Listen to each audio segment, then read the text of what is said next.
Hello guys, how are you.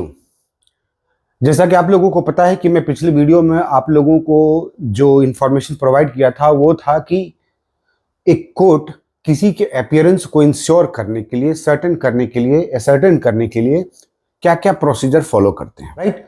So in this regard, in now today I will be discussing about the second provision, second procedure to ensure the appearance of a person before the court. What is the second way to ensure appearance of a person before the court? You must have seen in the previous video wherein I have properly dealt with all the procedures and steps to ensure the appearance of the person before the court. So second topic today which I have selected is with regard to the warrant of arrest. So warrant of arrest क्या है? ये भी एक ऐसा procedure है जो कि court अपने सामने किसी व्यक्ति को प्रोड्यूस करने के लिए, इंश्योर करने के लिए वारंट इशू करती है। So what is warrant of arrest? तो warrant of arrest is a legal document to ensure the appearance of the person before the court at a particular time. Correct. तो section 73 से लेके 83 तक, या कह सकते हैं सेक्शन 72 भी उसमें इंक्लूडेड है, जो कि बेसिक है। सेक्शन 72 से लेके सेक्शन 83 तक इसके बारे में डील करती है। चलिए, आज जो मैं आपके सामने प्रोड्यूस करने वाला हूं वो बेसिकली एक ब्रीफ आइडिया है। अब वो ब्रीफ आइडिया क्या है? ब्रीफ आइडिया है कि सबसे पहले वारंट जब इशू होता है तो उसका फॉर्म क्या होता है, कंटेंट क्या होता है। करेक्ट। तो आपको मैं बता दूं कि वारंट का एक प्रेस्क्राइब्ड फॉर्मेट होता है, जो कि आप जब रूल पढ़ेंगे या ऑफिस प्रोसीजर पढ़ेंगे जुडिशियल कोर्ट का, in that there is a prescribed format wherein warrant can be issued in that format only. Correct. अब इसमें तीन मेजर थिंग है जिसमें कि इंश्योर करना या उसमें कंटेंट के तौर पे होना बहुत जरूरी है। पहला है कि वारंट जो इशू हो रहा है वो किसे दिया जा रहा है, कौन से अथॉरिटी को दिया जा रहा है वारंट को एग्जीक्यूट करने के लिए। करेक्ट। तो वो उसमें किसी न किसी अथॉराइज्ड ऑफिसर का नाम होगा। सेकंड होगा कि वो जो अथॉरिटी या वारंट इशू हो रहा है वो किसी अथॉराइज्ड ऑफिसर या presiding officer of the court का साइनिंग होना चाहिए। मतलब प्रेस्क्राइब्ड अथॉरिटी जो होते हैं उनका साइन होना बहुत जरूरी है। थर्ड इंपॉर्टेंट पॉइंट होता है कि जो प्रिसाइडिंग ऑफिसर उसको साइन कर रहे हैं उनका सील जरूर उसमें लगा होना चाहिए। करेक्ट। तो ये तीन चीज जो उसके कंटेंट में दिया गया है वो चीज आपको इंश्योर करने के लिए जरूरी है, आपको इंश्योर करना ही पड़ेगा। Right. So forms of warrant and its content. However, with regard to the duration, section 72 itself says कि जब भी कोई वारंट इशू होता है तो उसका ड्यूरेशन क्या होगा, what will be the enforcement effect. तो देखिए, वारंट जब इशू होता है तो उसमें दो चीज का ध्यान रखना होता है। पहला कि वारंट जो इशू हो रहा है वो किसी ऑफिसर को ऑथराइज किया जा रहा है कि आप उसका अरेस्ट इंश्योर कीजिए। करेक्ट। तो इसका मतलब क्या है कि इसको एग्जीक्यूट करने की बात होती है। तो एग्जीक्यूशन से रिलेटेड ही इसे ध्यान रखना है कि इसका ड्यूरेशन क्या होगा। तो वारंट ऑफ ड्यूरेशन जो है वो जब तक वारंट एग्जीक्यूट नहीं होगा that warrant will remain in force. पहला चीज। दूसरा पॉइंट यह है कि जब तक वारंट एग्जीक्यूट होता है या जब वारंट एग्जीक्यूट हो जाता है तो वारंट एग्जीक्यूट हो गया मतलब वो फोर्स में अब नहीं है। लेकिन दूसरा प्रोसीजर जो वारंट के ड्यूरेशन के बारे में बोला गया है कोर्ट के थ्रू या एक्स सेक्शन में, सेक्शन 72 में, वो ये कहा गया है कि until unless it is cancelled by the concern authority और prescribed authority issuing the warrant. Correct. तो वारंट का ड्यूरेशन क्या होगा, या तो वो एग्जीक्यूट होगा या वो कैंसिल होगा। करेक्ट। एग्जीक्यूट हो गया, जिसको ऑथराइज किया गया अरेस्ट करने के लिए, अरेस्ट हो गया तो वो उसका फोर्स वहीं खत्म हो गया। दूसरा, या तो वो कैंसिल कर दिया गया। करेक्ट। नेक्स्ट पॉइंट पे आते हैं। अब यहां पे सेक्शन 73 जो कि बहुत ही रेलिवेंट है हमारे लिए, हमारे जुडिशियल प्रिपरेशन के पॉइंट ऑफ व्यू से, या किसी भी लीगल कोर्स में आप इनरोल्ड हैं तो वहां पे भी आपको समझना होगा कि सेक्शन 73 बीएनएसएस 2023 क्या कहती है। तो बेसिकली ये विथ रिगार्ड टू रिलीज है। राइट।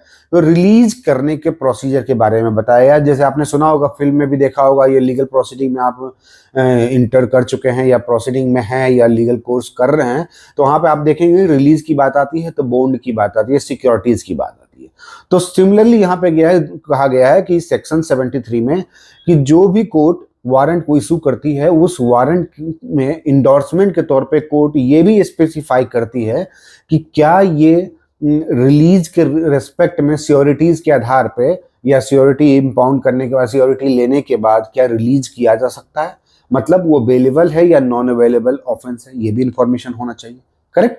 तो कोर्ट जो है सेक्शन 73 जो कहता है कि कोर्ट विल इंश्योर, मतलब the authority which is going to issue warrant will also endorse the details of the sureties if required for releasing of the arrested person. Correct. अब इस सेक्शन 3 में कुछ बातें ऐसी है जो कि आपको ध्यान रखना होगा। पहली बात यह है कि जो पुलिस अथॉरिटी को अथॉराइज किया जाता है कि भाई आप रिलीज भी कर सकते हैं या अरेस्ट करते हैं और साथ में आप रिलीज भी कर सकते हैं, तो उसमें कुछ कंटेंट होते हैं श्योरिटीज के रेस्पेक्ट में। वो कंटेंट पहला है कि how many sureties will be taken. Correct, how many sureties. Second point है what amount of the sureties will be there, right. And third, what will be the time to compel his appearance before the court after obtaining the sureties. मतलब 3 things should be ensured in the endorsement of the warrant of arrest. Clear? अगर आपको अभी भी clear नहीं हो तो इस video को रिवाइंड करके आप एक बार देख लीजिएगा। It will be more clear. It's better to rewind than to repeat the same. Now will move towards section 74। Correct. Section 74 क्या बोलता है कि भाई वारंट किसे इशू होगा। वारंट, हमारे मन में बहुत सारी बातें आती है और इसके रिगार्डिंग में हम क्वेश्चन रेज करते हैं अपने आप से या अपने सीनियर से या प्रोफेसर से या जहां भी हम काम कर रहे हो तो लीगल एस्पेक्ट से, वहां पे कि भाई वारंट किसे इशू किया जा सकता है। कोर्ट तो इशू कर रही है लेकिन किसे। तो यहाँ पे बेसिक आइडिया मैं आपको दे रहा हूं। Warrant will be issue to either to police officer और टू एनी पर्सन। ध्यान रखिएगा, टू पुलिस ऑफिसर और to any person. Police officer you can understand कि भाई अथॉरिटी है, पुलिस है, स्टेट पुलिस स्टेशन में जो अथॉरिटी होते हैं या डीएसपी हैं, एसपी हैं, उनकी अलग बातें हैं, ठीक है। उन सबको अथॉराइज किया गया है, वारंट उनके नाम पे इशू होगा, वो वारंट को एग्जीक्यूट करवाएंगे। लेकिन ये एनी पर्सन क्या है? Any person means any person, even a private person can also be authorize to make और to ensure arrest of the person. लेकिन इसके बारे में डिटेल मैं अगले आने वाली वीडियो में बताऊंगा कि किसी एक पर्टिकुलर और जनरल पर्सन को अरेस्ट वारंट को एग्जीक्यूट करने का किस तरह का पावर होता है और कैसे उन्हें यह अथॉरिटी प्रोवाइड किया जाता है। करेक्ट। तो ध्यान रखिएगा। नेक्स्ट पॉइंट आता है कि जो अथॉरिटी अथॉराइज कर रही है एग्जीक्यूट करने के लिए वो किसके रेस्पेक्ट में हो सकता है। तो इसमें भी 2 पॉइंट है। पहला, या तो लोकल जुरिडिक्शन ऑफिसर को मिलेगा, राइट। मतलब जो कोर्ट इशू कर रही है, जिस डिस्ट्रिक्ट का कोर्ट वारंट इशू कर रही है अरेस्ट का, वो उस डिस्ट्रिक्ट के अंदर जो भी पुलिस ऑफिसर्स हैं या जुरिडिक्शनल पुलिस ऑफिसर हैं उनको दिया जाएगा। करेक्ट। या beyond the jurisdiction of the court issuing the warrant. Correct. 2 ही जगह हो सकता है ना, क्योंकि हम लोगों को यह पता है कि वारंट कैन बी एग्जीक्यूटेड और warrant can be remain in force for the whole of India. Correct, कहीं भी। तो या तो लोकल जुरिडिक्शन के पुलिस ऑफिसर या अथॉरिटी को वारंट इशू किया जाएगा एग्जीक्यूट करने के लिए, या beyond the jurisdiction of the court issuing the warrant. Correct. इसके बारे में आपको फिर आने वाले वीडियो में मैं बताऊंगा कि बियॉन्ड द जुरिडिक्शन में अगर किसी अथॉरिटी को वारंट ऑफ अरेस्ट इशू किया जाता है, डायरेक्ट किया जाता है, तो वो कैसे एग्जीक्यूट होता है, what will be the procedure thereon. Right. चलिए, नेक्स्ट पॉइंट है कि जब वारंट इशू होता है अथॉराइज ऑफिसर को और वारंट एग्जीक्यूट हो जाता है, मतलब अरेस्ट, एग्जीक्यूशन मतलब ध्यान रखिएगा, या तो अरेस्ट मेड और the warrant is cancelled by the concern authority और द कोर्ट अथॉरिटी। करेक्ट। तो जब वारंट एग्जीक्यूट होता है with respect to arrest of the person, means arrest is ensured और person has been arrested, then what will happen during the arrest period, you will find even in film or in otherwise also that the person who is going to be arrested, he has be given a detailed description of the warrant. What are the offenses, what kind of offenses has been occurred by or committed by the concerned person who is going to be arrested, right? What are the circumstances? So substance of the warrant will be briefed to the arrestee. Correct? ये चीज हो गया। उसके बाद जो है warrant को show भी किया जाता है कि सर ये देखिए आपके नाम का वारंट है, इसमें ये ब्रीफ है, ये सब्सटेंस है, इस कारण से आपको अरेस्ट किया जा रहा है। बाकी rights of the arrested person, जैसा कि आप लोगों ने पढ़ा भी होगा, अगर नहीं पढ़ा है तो हमारे प्रीवियस वीडियो में आप देख सकते हैं, या अगर जरूरत पड़ा तो I will be uploading the same video कि what are the rights of the arrestee का क्या क्या राइट्स होता है ड्यूरिंग द अरेस्ट प्रोसीजर या प्रोसीजन, राइट। चलिए नेक्स्ट पॉइंट है, जो कि लास्ट पॉइंट ये है कि जब अरेस्ट इंश्योर्ड हो गया, उन्हें वारंट दिखा गया, तब उसके बाद क्या प्रोसीजर होता है। तो उसके बाद जो पुलिस अथॉरिटी है जिसने इंश्योर किया है, जिसने अरेस्ट किया है, उसका काम क्या है, करेक्ट। तो उसका काम होता है कि अरेस्टेड पर्सन को इमीडिएटली नियरेस्ट कोर्ट या मजिस्ट्रेट के पास प्रोड्यूस करना, करेक्ट। यहां पे भी दो एस्पेक्ट है।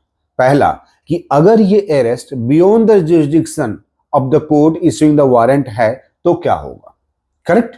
और दूसरा पॉइंट है कि अगर लोकल जुरिसडिक्शन, कोर्ट के लोकल जुरिसडिक्शनल ऑफिसर के थ्रू अरेस्ट किया गया तब क्या होगा। तो इन सब में एक ही चीज कॉमन ध्यान रखना है। पहली बात कि पुलिस ऑफिसर जो कि अरेस्ट किया है वो इमीडिएटली उस व्यक्ति को नियरेस्ट कोर्ट जो कि वारंट इशू किया था वहां तक पहुंचा दिया जाएगा, वहां तक ले जाया जाएगा, करेक्ट। प्रोड्यूस किया जाएगा before the court who had issued warrant of arrest, right. दूसरी बात इसमें है कि police officer will ensure that the production और the appearance of that arrested person will be made before the court within 24 hour of the arrest. Within 24 hour, 24 घंटे के अंदर उन्हें कंसर्न कोर्ट के पास प्रोड्यूस करना होगा उस अरेस्टी को, करेक्ट। अब इस ड्यूरेशन को कंसीडर करने के लिए, कैलकुलेट करने के लिए आपको इस बात का ध्यान रखना होगा कि जो ट्रांसपोर्टेशन या ट्रांसमिशन पीरियड होता है दैट विल बी एक्सक्लूडेड। मतलब arrest from the place of the arrest to the place of the court, जो भी टाइम लगा that should be reduced from 24 hour. इसलिए हो सकता है कि 24 आवर के बजाय आपको 30 आवर्स भी लग सकते हैं कोर्ट तक प्रोड्यूस करने में पुलिस ऑफिसर को। ऐसे में you have to be sincere to understand the question when asked in your judicial examination, correct. क्योंकि कई बार ये पेचीदा क्वेश्चन होता है, हम लोग तो सोचते हैं 24 आवर तो फ्रॉम द अरेस्ट से लेके 24 आवर के अंदर प्रोड्यूस करना है, बट नहीं। ये ध्यान रखना होगा कि जो टाइम लगता है उन्हें ट्रांसपोर्ट करने में from the place of the arrest to the court, that will be deducted or will be reduced from 24 hour, then 24 hour timeline will be calculated, isn't it clear? तो इसके रिगार्डिंग में आपको समझ में आ गया कि वारंट ऑफ जो अरेस्ट इशू होता है वो बेसिकली कंपल्सन और compelling appearance of the person before the court. This is the second most important measure to ensure appearance of the person. पहला क्या था, सम्मन, जिसके बारे में मैंने आपको पहले भी डिस्कस करके बताया। अगर आपने नहीं देखा है तो पिछले वीडियो में आप जरूर देख लीजिएगा। चलिए नेक्स्ट वीडियो में जो मैं आपको बताने वाला हूं वो दो टॉपिक रहेगा अलग अलग वीडियो के तौर पे। वो पहला ये रहेगा कि क्या प्राइवेट पर्सन को भी arrest warrant of arrest issue किया जा सकता है इंश्योर करने के लिए, करेक्ट, या क्या प्रोसीजर है उसके रिगार्डिंग। दूसरा, जो कि आउटसाइड जुरिडिक्शन में अगर वारंट ऑफ अरेस्ट इशू होता है तो what are the procedure and what are the powers in therein, right? So guys, stay tuned to this channel and thank you very much, and do not forget to like, share and subscribe.